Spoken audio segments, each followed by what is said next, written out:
Akibat meluapnya air Sungai Musi dan Sungai Batang Harileko, menyebabkan ratusan rumah warga di Desa Petaling, Kecamatan Lais, Musi Banyuasin terendam banjir dengan kedalaman 1 hingga 2 meter lebih.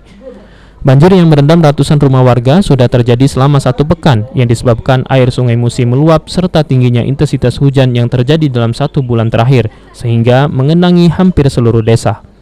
Sehingga mereka harus menggunakan perahu jika hendak melakukan rutinitas sehari-hari untuk sekedar mencari bahan makanan, dan tidak sedikit pula sebagian warga memilih bertahan di dalam rumah.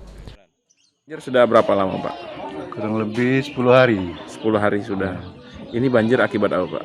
Biasa banjir tahunan. Banjir tahunan ya, memang meluap seperti ini. Iya. Pak, ini terganggu tidak dengan banjir ini, Pak? Ya agak terganggu. Kenapa, Pak? Masalah transportasi. Ya kan bisa mobil, motor, kan berperahu. Nggak harus berperahu sekarang. Pak, ini berapa rumah sih, Pak, sudah terendam banjir selama 10 hari ini?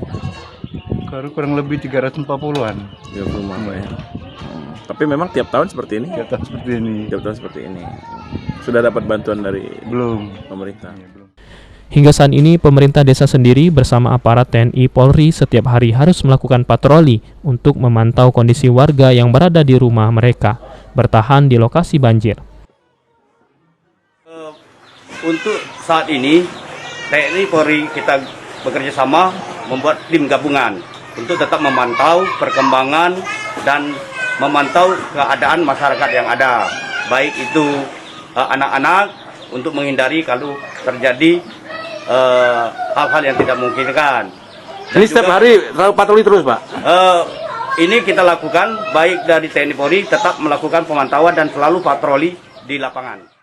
Ratusan kepala keluarga yang berada di lokasi banjir berharap bantuan dari pemerintah karena saat ini pemukiman warga sudah terkepung banjir sehingga tidak bisa beraktivitas.